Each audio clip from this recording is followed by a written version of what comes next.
যারা ইয়েতিমদের, এতিম বোঝেন তো, বাপ মা যারা মারা গেছে, এরকম নাবালক সন্তানের প্রচুর পয়সা আছে। আল্লাহ বলছেন এতিমদের সম্পত্তি যারা জবরদখল করে দখল করলো, ক্ষমতা আছে, বাপ মারা গেছে অনেক জমি রেখে, বাপ মারা গেছে অনেক সম্পদ রেখে, ছোট ছোট ছেলে আছে তারা এখন এতিম, এই সম্পত্তি সম্পর্কে তাদের কোনো জ্ঞান নাই। আল্লাহ বলছে এতিমদের সম্পত্তি যারা ভক্ষণ করে, এতিমদের সম্পত্তি যারা জবরদখল করে, যারা নিজেরা খায়, আল্লাহ বলেন তাদের পেটে আগুন ছাড়া অন্য কিছু খাচ্ছে না। কত মানুষ আছে এতিমের মাল মেরে খাচ্ছে, আবার হজেও যাচ্ছে। আহা হা, এতিমের সম্পত্তি মেরে খাচ্ছে আর কি করছে। এবার একটা সত্য কথা বলি, এটা রিপোর্ট আছে। সেটা কি? এই ভারতবর্ষের জমিনে শ্রেষ্ঠ একটা ব্যবসায়ী আছে, তার নাম হচ্ছে আম্বানি। কি আম্বানি? আরে বলছেন না কেন? মুকেশ আম্বানি। মুকেশ আম্বানির বিল্ডিংটা কোন জায়গায় আছে ভাই বলেন? মুম্বাইতে। বিল্ডিং এর নামটা কি? অ্যাঞ্চেলিয়া। সেই বিল্ডিংটা হচ্ছে একটা ইউনিক বিল্ডিং, এক অদ্বিতীয় বিল্ডিং। যখন এই বিল্ডিং এর জায়গাটা সম্পর্কে তদন্ত করা হলো, তদন্তের রিপোর্ট যেটা প্রকাশ হয়েছে, এই মুকেশ আম্বানির অ্যাঞ্চেলিয়া যে বিল্ডিংটা, এই বিল্ডিংটা ছিল সম্পূর্ণরূপে এতিম দুটো সম্পদের, এতিম দুটো বাচ্চার জমির উপরে ওয়াকাফ করা সম্পত্তির উপরে এই বিল্ডিংটা। কি বলছি কথা বুঝতে পারছেন? আমার কথা বিশ্বাস না হলে আপনারা এটা গুগল থেকে বা অনলাইন যে একদম বিশুদ্ধ খবর আমার কাছে আছে, আমি সূত্র ধরে আপনাকে বলে দিতে পারি। এই যে আম্বানির বিল্ডিং অ্যাঞ্চেলিয়া, এটা ছিল এক সময় দুটো এতিম ছেলের সম্পত্তি। সেই সম্পত্তিটা মাত্র কয়েকশো কোটি টাকা দিয়ে কিনে বিশাল বড় একটা বিল্ডিং করলো। আর এই এতিম সন্তান দুটি পরবর্তীকালে তাদের সম্পদগুলো ওয়াকাফ করে দিয়েছিল। সেই ওয়াকাফ জমির উপরে ছিল এই আছে মুকেশ আম্বানির বিল্ডিং। যারা পড়াশোনা করেছেন নিশ্চয়ই তারা জানেন। আমি আজগুবি বানোয়াট মিস ইনফরমেশন আপনাদের শেয়ার করতে আসিনি, কারণ ভুল কথা বললে আমার বিরুদ্ধে মামলা হতে পারে। কি বলছি বুঝতে পারছেন না?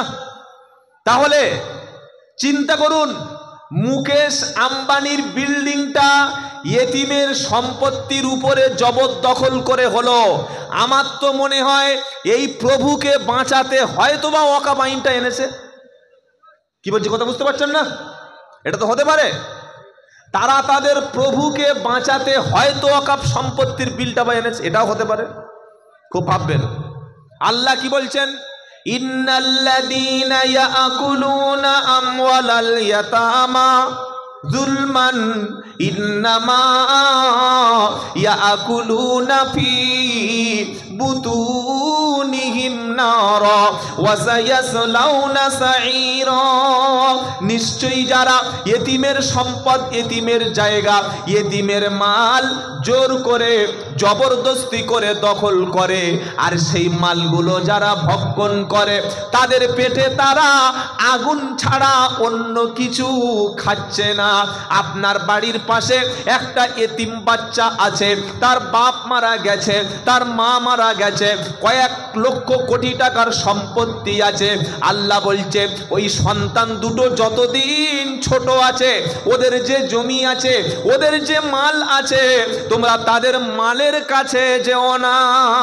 বললে এটা কোথায় বলেছে বলো? পারা নাম্বার 15, পৃষ্ঠা নাম্বার 4, লাইন নাম্বার 6, সূরা নাম্বানি ইসরাইল। কোরআন শোনাচ্ছে, ওয়ালা তাকরাবু মালাল ইয়াতীমি ইল্লা বিল্লাতি হিয়া আহসান হাত্তা ইয়াবলুগা আশুদ্দ ওদ্দা। আল্লাহ বলছেন তোমরা ইয়েতিমের মালের কাছে যেও না। বাপ মারা সন্তান, মা মারা সন্তান, তাদের জমি আছে, জায়গা আছে, লক্ষ লক্ষ টাকার প্রপার্টি আছে, তাদের বিশাল বড় অ্যাসেট আছে। ওই এতিমগুলো যতদিন না সাবালক হচ্ছে, ওই এতিমগুলো যতদিন না পূর্ণ যৌবন প্রাপ্ত হচ্ছে, তারা তাদের সম্পত্তিটা যতদিন না বুঝতে শিখছে, ততদিন তোমরা তাদের সম্পত্তির কাছে যেন যেও না। আবার ইয়াতিমদের মালের যারা ভক্ষণ করে তাদের সম্পর্কে সূরা মাউনে আল্লাহ হুঁশিয়ারি দিচ্ছে, কোরআন শোনাচ্ছে, আরাআইতাল্লাযী ইউকাদ্দিবু বিদ্দীন ফাযালিকাল্লাযী ইয়াদউল ফকির। তাই তো নাকি? ইয়াদউল, আরে বলছেন না কেন? ইয়াদউল ইয়াতীম ওয়ালা ইয়াহুদ্দু আলা তুআমিল মিসকিন ফাওয়াইলুল লিল, কারা? নামাজিদের কথা বলছে। আহা হা, কি কঠিন কথা কোরআন শোনাচ্ছে সূরা মাউন, আরাআইতাল্লাযী ইউকাদ্দিবু বিদ্দীন। আমরা তো কোরআন পড়ি অন্ধের মতো, বুঝি না, বোঝার চেষ্টা করি না। আরে ভাই, যে সূরাগুলো দিয়ে নামাজ পড়ছেন মিনিমাম, এই সূরাগুলির অন্তত অনুবাদটা একটু পড়ুন না, তবে তো ভালো লাগবে। কি শোনাচ্ছে কোরআন? আরাআইতাল্লাযী ইউকাদ্দিবু বিদ্দীন। হে নবী, আপনি কি দেখেছেন ওই সমস্ত লোকদের যারা কিয়ামতের দিনকে, পরকালীন জিন্দেগিকে, আখিরাতের দিনকে যারা মিথ্যা মনে করেছে? আর কি? ফাযালিকাল্লাযী ইয়াদউল ইয়াতীম, আর ইয়েতিমদের যারা গলা ধাক্কা দিয়েছে, ওয়ালা ইয়াহুদ্দু আলা তুআমিল মিসকিন, আর মিসকিনদেরকে যারা খাদ্য খেতে অনুৎসাহিত করেছে, মিসকিনদের খাদ্য নিজেরা দেয় নাই, অসহায়দের খাদ্য অন্য কাউকে দিতেও নিষেধ করেছে, আল্লাহ বলছেন এদের জন্য জাহান্নাম। আর কাদের? ফাওয়াইলুল লিল মুসাল্লিন, এক শ্রেণীর নামাজিদের জন্য জাহান্নাম। কোন নামাজি?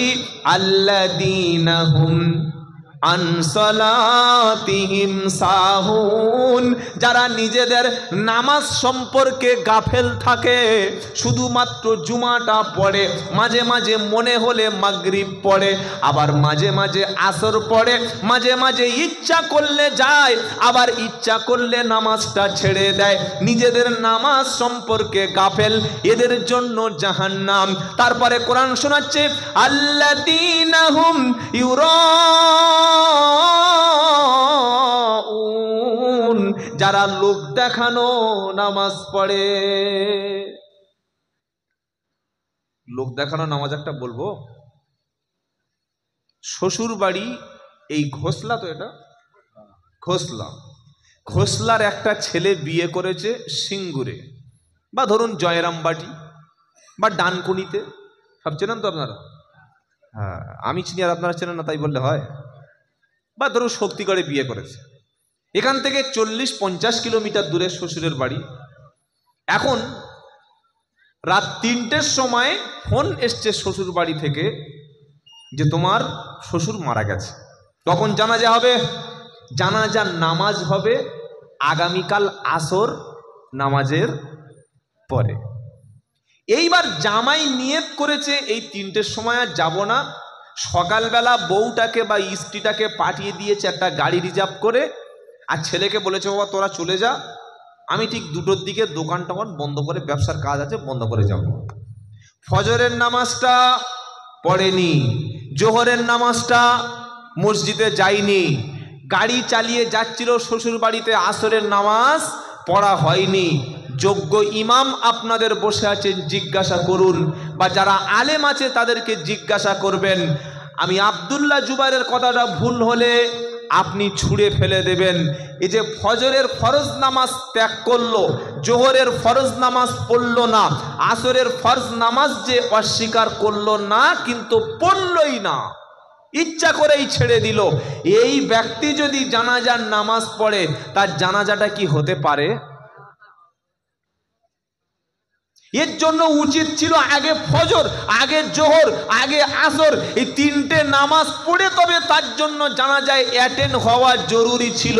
এ সব নামাজ ছেড়ে দিয়ে ওখানে গিয়ে দেখছে মাইয়েত বার করছে, মানে শ্বশুরের ওই আপনার কি বলে, খাটিয়া বলেন না খাট বলেন, খাটিয়া, আসাদু আল্লাহ ইলাহা, লাশ বার করে। এই তাড়াতাড়ি করে মাথায় একটা ওই রুমাল ছিল না, মাথায় বেঁধে দিয়ে কাঁধে করে লা ইলাহা ইল্লাল্লাহ, লা ইলাহা ইল্লাল্লাহ বলতে বলতে জানাজার মাঠে চলে গেল। আল্লাহু আকবার। ফেরেশতারা বললে কত বড় চিটিংবাজ দেখেছো, হ্যাঁ? এই ফজরের সময়, জোহরের সময়, আসরের সময় যেটা ফরজে আইন ছিল ওটা ছেড়ে দিলে, আর যেটা ফরজে কিফায়া তিনজন পড়লে সবার হক আদায় হয়ে যাবে, ওটার জন্য তাড়াহুড়ো করলে। আমরা কি করি? আমরা 150 কিলোমিটার দূরে জানাজা পড়তে যাই, 50 কিলোমিটার দূরে জানাজার নামাজ পড়ি, আর 50 মিটার বাড়ির পাশে মসজিদ নামাজ পড়ি। আপনি মুসলমান তাই না? আল্লাহকে ধোকা দিচ্ছেন কি গো? আল্লাহকে ধোকা, আল্লাহকে ধোকা দেওয়ার জায়গা নাই। আর এই যারা লোক দেখানো নামাজ পড়ে তাদের ঠিকানা কিন্তু জাহান্নাম। এরা মুনাফিক। পারা নাম্বার 5, পৃষ্ঠা নাম্বার 20, লাইন নাম্বার 5, আয়াত নাম্বার 142, সূরার নাম নিসা। কোরআন শোনাচ্ছে, লোক দেখানো নামাজ যারা পড়ো তারা সাবধান হও। কি বলছে আল্লাহ? ওয়াইদা কামু ইলাস সালাতি কামু কুসালা ইউরাউনান নাসা ওয়ালা ইয়াযকুরুনাল্লাহা ইল্লা কালিলা। আল্লাহ বলছেন, তারা যখন নামাজে দাঁড়ায়, নামাজের মধ্যে শৈথিল্য ভাব, কোনো অ্যাটেনশন নাই, নামাজ পড়তে পড়তে ঘড়ি দেখছে, আবার এসিটার টেম্পারেচার কত ওটাও দেখছে, মাঝে মাঝে ফোনটা হাত দিয়ে সাইলেন্স করছে, দাড়িটা একটু চুলকে নিচ্ছে, মাথার টুপিটা ঘুরিয়ে দিচ্ছে, জামাটা একটু হাত দিয়ে টানছে, পাশের লোক কি করে দেখছে, ইমাম সেজদায় গিয়ে উঠছে না, গলার সিগন্যাল দিচ্ছে, নামাজ হচ্ছে। এটা নামাজ না, এটা নামাজ না। নামাজের কথা হুজুর বলেছে, আমি সেজন্য আর বলতে চাচ্ছি না। আমরা যে নামাজ পড়বো কার জন্যে? জোরে বলেন। আগে ফরজ পড়ো, পরে জানাজা। ফরজ নামাজ যার জীবনে নাই সে জানাজায় গিয়ে কি করবে ভাই? মাইয়ত বলছে, হ্যাঁ রে, তুই তো আমার নামাজটা পড়তে আসলি, তোর নামাজটা কি হবে বল? তুই ছুটে এসছিস আমার জন্য দোয়া করতে না, কিন্তু তোর যে ফরজ নামাজটা ছুটে গেছে, তোর দোয়াটা কে করবে? সেজন্য জেনে শুনে আজ থেকে যুবকেরা, যারা আমার মুসলমান ভাই ইমানদারেরা, জীবনে জেনে শুনে কখনো ফরজ নামাজ ত্যাগ করো না, ইনশাআল্লাহ বলেন। আজ থেকে নিয়ত করি, সব ছাড়বো, কিন্তু মসজিদ ছাড়বো না, নামাজ ছাড়বো না, কোরআন ছাড়বো না, আল্লাহকে ছাড়বো না, রসুলকে ছাড়বো না। বলি ইনশাআল্লাহ, বলি ইনশাআল্লাহ। আল্লাহ তৌফিক দান করুক, সকলে বলুন আমিন। তাহলে এতিমদের মাল ভক্ষণ করা দূরের কথা, এতিমদের সম্পত্তি ভোগ করা যাবে না। একটা লোকের ছেলে, একজন ব্যক্তি, তার পয়সা আছে, ছেলেগুলোর কিন্তু চেহারা ভালো না, কোনোটা দেখতে কালো, কোনোটা দেখতে খাঁটো, শরীরে ময়লা, কিন্তু যেহেতু পয়সাওয়ালা তাই তার ছেলেকে কোলে করে আদর করছে, আলিঙ্গন করছে। আর একটা বাচ্চা, তার বাপ নাই, তার মা নাই, দেখতে খুব সুন্দর বাচ্চা, কিন্তু এতিম, তাকে কোলে নেয় না, তাকে ভালোবাসে না। এই রকম বৈষম্য আমরা মুসলমানরা করি। কিন্তু বিশ্বনবী বলে, এই এতিম বাচ্চাকে যারা লালন পালন করবে, এতিমদের মাথায় যারা হাত বুলাবে, এতিমকে যারা কাছে রাখবে, আমি নবী মুহাম্মদ মুস্তাফা সাল্লাল্লাহু আলাইহি সাল্লাম আর এতিমের লালন পালনকারী ব্যক্তি জান্নাতে পাশাপাশি থাকবো। সুবহানাল্লাহ বিহামদি, সুবহানাল্লাহ। এত মর্যাদা বিশ্বনবী এতিমকে দান করেছেন। তাহলে দুই শ্রেণীর মানুষ জাহান্নামে যাবে। এক, যারা কোরআন থেকে সত্যটা গোপন করে। 2 নম্বর, যারা এতিমের মাল, এতিমের সম্পত্তি যারা ভোগ করে, দখল করে। আবার এতিমদের কথা সূরা দুহার মধ্যে আল্লাহ বলছে, আলম ইয়াজিদকা ইয়াতীমান ফাআওয়া ওয়া ওয়াজাদাকা দাল্লান ফাহাদা ওয়া ওয়াজাদাকা আইলান ফাআগনা ফাআম্মাল ইয়াতীমা ফালা তাকহার ওয়া আম্মাস সাইলা ফালা তানহার। আল্লাহ বলছেন, নবী আমি কি আপনাকে ইয়েতিম হিসাবে পাই নাই? পৃথিবীর জমিনে সবচাইতে বড় ইয়েতিম ছিলেন মুহাম্মদ সাল্লাল্লাহু আলাইহি সাল্লাম। পৃথিবীর কোন ইয়েতিম কেউ যেন না বলতে পারে যে আমার ব্যাপারে নবী কি বলবেন। আমি তো ইয়েতিম, কিন্তু নবীর তো বাবা আছে, নবীর মা আছে, নবীর আত্মীয় স্বজন আছে। আল্লাহ বলছেন না, পৃথিবীর কোনো অনাথ, কোনো ইয়েতিম, কোনো দরিদ্র আপনার ব্যাপারে সামান্য কিছু কমেন্টস করার মতো তাদের ক্ষমতা রাখবো না। কেন? আমি আপনাকে এমন বড় ইয়েতিম বানিয়েছি, জন্মের পরে আপনার বাপ নাই, মায়ের পেটে অবস্থায় বাপ মারা গেল, আর মাত্র 6 বছর বয়সে মুহাম্মদ সাল্লামের মা চলে গেল। আল্লাহু আকবার! কত বড় ইয়েতিম! আজ আমাদের মুসলমান সমাজে, ঘোষলার মুসলমান, হুগলির মুসলমান, যদি কোনো এতিম বাচ্চা থাকে, এই এতিম বাচ্চার দায় দায়িত্বটা মুসলিম সমাজের। ওই ছেলেটা কেন রাস্তায় লেবারের কাজ করবে? ওই ছেলেটা হোটেলে গিয়ে কাজ করবে কেন? এই এতিম বাচ্চাটা কেন ভিক্ষা করবে? এই এতিম ছেলেটা লাঞ্ছনার শিকার হবে কেন? মুসলমান সমাজ থেকে টাকা দিয়ে, অর্থ দিয়ে এই এতিমের স্কুলে ভর্তি করে দেওয়া, সেই এতিমকে লেখাপড়া শিক্ষার ব্যবস্থা করা, সেই এতিমের সমস্ত দায়ভার নেওয়া, এটা মুসলিম জাতির, মুসলিম কমিউনিটির কর্তব্য। কথা মনে থাকবে ইনশাআল্লাহ। আল্লাহু আকবার! আরো একবার আপনাদের বলছি, আর কি বলবো বলো, যদি আর একটু কষ্ট করেন আর একবার বলবো, প্লিজ যার সামনে জায়গা আছে একটু বসে আসুন, আপনাদের ভাইদের বসতে দেন। তাকবীর দেন দেখি, নারাই তাকবীর। আচ্ছা, একবার দয়া করে কি একটু কষ্ট করে একবার একটু উঠে দাঁড়াবেন, একটু সবাই একটু উঠুন তো দেখি, সবাই একটু উঠুন, একবার উঠুন দেখি, একটু উঠে দাঁড়ান দেখি, সবাই কষ্ট করে উঠুন, সবাই একটু উঠুন, উঠুন দেখি। আসেন সামনে, সামনে আসেন দেখি, সবাই একটু সামনে আসেন, একটু সামনে আসুন, একটু সামনে আসুন ভাই, সামনে প্লিজ। এই ফাঁকাগুলো একটু আসেন, সামনে আসেন, বসুন, এবার বসুন। যারা সামনে এসে গেছেন বসে পড়েন, ফাঁকা রাখবেন না, বসুন প্লিজ, বসুন সবাই, বসে পড়ুন। এই জায়গাগুলো কি নাপাক নাকি? এখানে কি? আল্লাহু আকবার! বসুন সবাই, বসুন। তাকবীর দেন, নারাই তাকবীর। এ বাবা, এই জায়গাটা ফাঁকা কেন? কথা বন্ধ করুন প্লিজ, বসুন।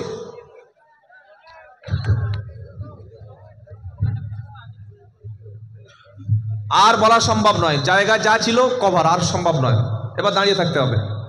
বাবাজিরা, আল্লাহ আল্লাহ ভাইরা, 1 নম্বর হলো যাদের কাছে কোনো ইলিম আছে তারা যেন গোপন না করে। আপনার কাছে শরীয়তের একটা মাসআলা জানা আছে, ওটা ভাইদের কাছে পৌঁছে দেবেন ইনশাআল্লাহ বলেন। 2 নম্বর হলো আপনার পাড়ায়, আপনার ফ্যামিলিতে, আপনার গ্রামে যদি কোনো ইতিম থাকে, মা মরা, বাবা মরা সন্তান থাকে, আপনি অবহেলা করবেন না। তার চিকিৎসা, তার শিক্ষা, তার নিরাপত্তা, তার বাসস্থানের থাকার ব্যবস্থা আপনি যদি করে দিতে পারেন, আপনি আর আপনার নবী, আমার নবী মুহাম্মদ মুস্তাফা সাল্লাল্লাহু আলাইহি সাল্লাম জান্নাতের একই রুমে থাকবে। শুধু একই রুমে না, নবী বললেন যেমন 2টো আঙ্গুল একত্রে থাকে, আমি নবী মুহাম্মদ মুস্তাফা আর ইতিমের লালন পালনকারী ব্যক্তি একই রুমে, একই সঙ্গে, এক জায়গায় থাকবো। সুবহানাল্লাহ পড়েন।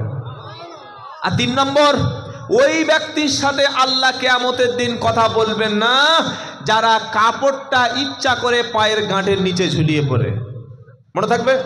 ব্যাস, চলুন। এইবার 3টে হয়ে গেল, এইবার আছে 3। আজকে শুধু 3-এর বিষয়ে বক্তব্য হবে। এবার আছে 3। কি 3? 3টি কাজ এমন আছে যে 3টি কাজ মানুষ দুনিয়াতে করলে মরণের পরেও তার নেকি পৌঁছে যাবে। সুবহানাল্লাহ বলার দরকার ছিল না? কাজ বলেছি কটা? জোরে বলেন। নবী বললেন, ইদা মাতাল ইনসান ইনকাতা আনহু আমালুহু ইল্লা মিন সালাসা সাদাকাতিন জারিয়া আও ইলমিন ইয়ানতাফাউ বিহি আও ওয়ালাদিন সালিহিন ইয়াদউ লাহু। হাদিসটা সহিহ মুসলিম শরীফের। নবী বললেন তিনটি আমল এমন আছে যে তিনটি আমল যদি কোনো বান্দা দুনিয়াতে করে যায়, মরণের পরে কিয়ামত পর্যন্ত শুয়ে শুয়ে বান্দা নেকি পাবে। বলুন সুবহানাল্লাহ। আমরা যখন মরে যাব, মারা যাওয়ার পরে নামাজ বন্ধ হবে, রোজার কোনো আমল আর থাকবে না। থাকবে কি ভাই? মরণের পরে নামাজ আর পড়া যাবে? আজকে তুমি ইচ্ছা করে নামাজ ছেড়ে দিচ্ছ, ইচ্ছা করে মসজিদে যাচ্ছ না, আর কবরস্থানে কত লোক শুয়ে আছে যারা সেজদা দেওয়ার ইচ্ছা করছে কিন্তু সুযোগ তাদের হচ্ছে না। আহা হা, তুমি মসজিদকে ছেড়ে দিয়েছো, কিন্তু যারা ওই মসজিদকে অবহেলা করেছে, কত যুবক ছিল যখন তাদেরকে নামাজের দাওয়াত দিতাম, তারা কি বলতো জানো? হুজুর আগামী কাল থেকে যাব। কি বলতো না? বলতো কি বলতো না? হুজুর বয়স খুব কম, আগামী কাল থেকে যাব। এই আগামী কাল থেকে বলতে বলতে তারা পরকালে চলে গেছে, আর মসজিদে আসার সুযোগ, জোরে বলেন, হয়নি। তাই নামাজকে আমরা কখনো যেন বলি না যে আমার কাজ আছে। কবি বলছে, নামাজকে বলো না আমার কাজ আছে, কাজকে বলো আমার নামাজ আছে। সুবহানাল্লাহ বলেন, জোরে বলেন সুবহানাল্লাহ। নামাজকে বলো না আমার কাজ আছে, কাজকে বলো আমার নামাজ আছে। নারায়ে তাকবীর। তিনটি কাজ বলি, যে তিনটি কাজ হাদিসে আছে, মরণের পরে এই তিনটি কাজ বান্দা করে গেলে কবরে শুয়ে শুয়ে সওয়াব পাবে। তার এক নম্বর হলো, নবীজি বললেন সাদাকাতিন জারিয়া। কেউ যদি কোনো উপকারী ইলম, উপকারী দান যদি করে যায়, যেমন একটা মাদ্রাসা আপনি করে দিলেন, মসজিদ একটা করে দিলেন, হসপিটাল একটা করে দিলেন, স্কুল করে দিলেন। একটা গ্রামে মানুষ মিষ্টি পানি পান করতে পারছে না, আপনি সেই গ্রামের মানুষকে মিষ্টি পানি খাওয়ার একটা ডিপ টিউবওয়েল বসিয়ে দিলেন, অথবা একটা গাছ বসিয়ে দিলেন। গাছ বসানো এমন সওয়াব, নবীজি বলেন যদি কোনো ব্যক্তি বৃক্ষ রোপণ করে, ওই গাছটি যখন বড় হবে, গাছ তখন তাসবিহ পড়বে। কার কার তাসবিহ পড়বে? সাব্বাহা লিল্লাহি মা ফিস সামাওয়াতি ওয়া মা ফিল আরদ। আসমান এবং জমিনে, এর মধ্যে বাইরে যা কিছু আছে সব কিছু আল্লাহর তাসবিহ পাঠ করে। জোরে বলুন সুবহানাল্লাহ। ওয়া ইম মিন শাইইন ইল্লা ইউসাব্বিহু বিহামদিহি ওয়ালাকিন লা তাফকাহুনা তাসবিহাহুম। আল্লাহ পাক বলছেন, আসমান এবং জমিনে, এর মধ্যে, এর বাইরে যা কিছু আছে সব কিছু আল্লাহর তাসবিহ পড়ে, কিন্তু মানুষ তোমরা তাদের ভাষা কিন্তু বোঝো না। সব আল্লাহর তাসবিহ পড়ে। গাছ, পাথর, মাটি, ইট, যা কিছু পদার্থ আছে সব তাসবিহ পড়ে। কার? আল্লাহর তাসবিহ পড়ে। আপনি একটা গাছ রোপণ করলেন, আপনার মরণের পরে ওই গাছের পাতা থেকে মানুষ ছায়া গ্রহণ করবে, গাছ থেকে মানুষ অক্সিজেন গ্রহণ করবে, গাছের ফল প্রাণী জগৎ খাবে, পথিকেরা গাছের তলায় বসে আরাম করবে, আর এর সওয়াবটা বান্দা কবরে শুয়ে শুয়ে সওয়াব পেয়ে যাবে। সুবহানাল্লাহ পড়ে। তাহলে এক নম্বর হলো, দুনিয়ায় যদি এমন কাজ করে রেখে যেতে পারি, যেমন একটা হসপিটাল বানিয়ে দিলেন, একটা স্কুল বানিয়ে দিলেন, একটা গ্রামে 4-5টা ওই কলম দিয়ে, পিলার দিয়ে, আর উপরে এসবেস্টাস দিয়ে বা ওই একটা সেট করে দিলেন, ওর মধ্যে 20 জন ছেলে কোরআন শিখছে। শুনছেন আপনারা? ওই 20 জন ছেলে কোরআন শিখলো, তারা কোরআন পড়লো, আবার তারা চলে যাওয়ার পরে আরো 20 জন এসে কোরআন পড়লো। এর নেকিটা আপনি কবরে শুয়ে শুয়ে পেয়ে যাবেন। সুবহানাল্লাহ বলেন। মরণের পরে 1 নম্বর কবরে নেকি যাওয়ার রাস্তা হচ্ছে একটা কন্টিনিউয়াস চ্যারিটি, মানে প্রবাহমান দান, যা চলতেই থাকবে চলতেই থাকবে চলতেই থাকবে। স্কুল, কলেজ, হসপিটাল, মাদ্রাসা, মক্তব, এমন কিছু করে দিলেন যার সওয়াব আপনি কবরে শুয়ে শুয়ে সওয়াব পাবেন। বলুন সুবহানাল্লাহ। বাদশা হারুন আল রশিদের স্ত্রী, শুনছেন আপনারা? বাদশা হারুন আল রশিদের স্ত্রী তার নাম হচ্ছে জুবাইদা।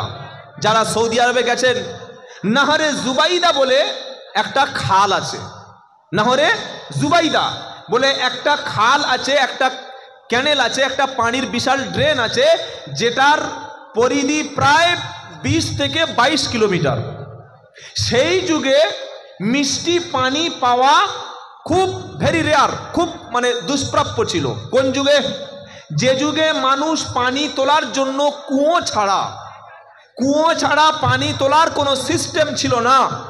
মানুষ অজু করার জন্য, গোসল করার জন্যে, খাওয়ার জন্যে, পশুকে পান করানোর জন্যে, দৈনন্দিন কাজে ব্যবহারের জন্যে মানুষের যে ড্রিঙ্কিং ওয়াটার, সুপ্রিয় পানীয় জল, এটা যখন ক্রাইসিস দেখা দিল, তখন নাহরে জুবাইদা নামক একটা খাল, বাদশাহ হারুন আল রশিদের স্ত্রী জুবাইদা, তিনি এই খাল খনন করার জন্য তার নিজের জমানো কয়েক শত বিলিয়ন ডলার, কয়েক শত বিলিয়ন রিয়াল সেই যুগে তিনি ব্যয় করে 20 থেকে 22 কিলোমিটার পাহাড়ি রাস্তা, পাহাড়ের দুর্গম পথ কেটে তিনি মিষ্টি পানির খালের ব্যবস্থা একটা করে দিলেন। জোরে বলুন সুবহানাল্লাহ। কি শুনছেন আপনারা? কথা বন্ধ করুন, আপনি আস্তে আস্তে আস্তে ভাই প্লিজ, যে যেখানে জায়গা পান বসে পড়ুন। এর ভিতরে মানুষ বসার আর কোনো জায়গা নাই। যে যেখানে আছেন বসুন, কথা খুব কম সময়ের মধ্যে শেষ করতে হবে, কিন্তু প্রচুর মানুষ এসছেন, আর এত গরমে বেশিক্ষণ এই গ্যাদারিংয়ে বসা সম্ভব না। 2-4টে কথা শেয়ার করব, বেশি বক্তব্যের প্রয়োজন আছে বলে আমি মনে করি না। কি বলছেন আপনারা? 2-4টে কথা আমরা শুনবো, সেটা নিজের জীবনে আমল করে বাস্তবায়ন করবো ইনশাল্লাহ। বলি ইনশাল্লাহ। নারাই তাকবীর। তাহলে কবরে শুয়ে শুয়ে নেকি পাওয়ার একটা রাস্তা হলো যদি কেউ সদকা জারিয়া করে দেয়। সদকা জারিয়া বুঝতে পেরেছেন তো? বুঝতে পেরেছেন না? পারেন নাই? কন্টিনিউয়াস চ্যারিটি, মানে আপনার এই কাজটা চলতেই থাকবে, মানুষ উপকৃত পাবে, মানুষ উপকার হবে, আর নেকি পাবেন। যেমন 10 পিস কোরআন শরীফ আপনি মসজিদে কিনে দিলেন। আপনার এলাকায় একটা ছেলে ডাক্তার হবে, সে নিট পরীক্ষা দিচ্ছে, বারবার ফেল করছে, আপনার কাছে কিছু টাকা চাইছে যে আমি একটা বড় MBBS বা MD ডাক্তার হতে চাই, ভাই আপনি কিছু সহযোগিতা করুন। আপনার জমানো টাকা থেকে 50 বা 1 লাখ বা 20,000 টাকা এই একটা ডাক্তার বানানোর জন্য আপনি হেল্প করলেন, বা একটা সেনাবাহিনী বা একটা বড় IPS অফিসার বা BDO অফিসার বা SDO হওয়ার জন্য আপনার টাকা দিয়ে সহযোগিতা করলেন। এই যে ছেলেটা আলেম হলো, হাফেজ হলো, IPS হলো, সেনাবাহিনী হলো, ডাক্তার হলো, সমাজসেবী হলো, আপনার টাকায়, আপনার পয়সায় যে একজন শিক্ষা অর্জন করলো, ওই যে মানবতার কল্যাণে কাজ করবে, মানুষের খেদমত করবে, মানুষের সেবা করবে, আর এর নেকিটা আপনি শুয়ে শুয়ে কবরে কিয়ামত পর্যন্ত পাবেন। সুবহানাল্লাহ পড়বেন না? এক।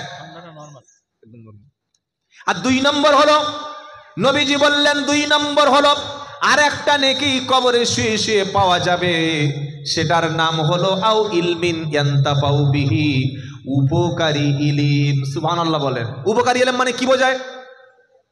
আপনি এমন কিছু জ্ঞান বিতরণ করে গেলেন।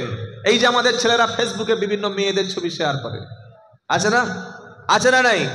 যে কোনো মেয়ে দেখলে, যে কোনো নায়িকা দেখলে, কিংবা কোনো একটা সুন্দরী মেয়ে দেখলে লাইক দিয়ে সেটাকে টুপ করে শেয়ার করে দেয়।